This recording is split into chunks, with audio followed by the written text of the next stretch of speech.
frente a su retrato que ya no está más. Estaré por eso que recién me angustias, tu tono velado, tu sombra, tu gris. Tu cielo techado de nubes y brumas, tu parque llorando con lluvia de abril.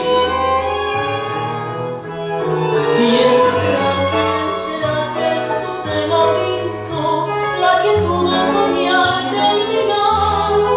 Y esa noche olvidos y el perfil perdido y el perdido de azul y la soledad. ¿Quién será que una vez te encontró como sos y logró comprender tu color? ¿Quién va duerma, que no me la pena de la juventud tan invasor del dolor de abril? Soledad de nadie, colgada del muro, hoy sé que mi vida lo mismo que vos.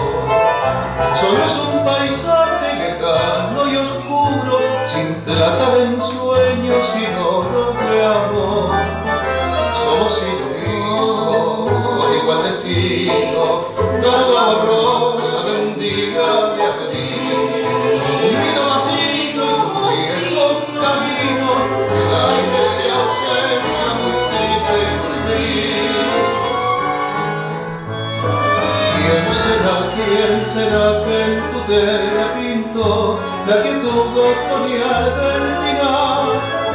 Y esa luz de olvido y el camino de azul y la soledad.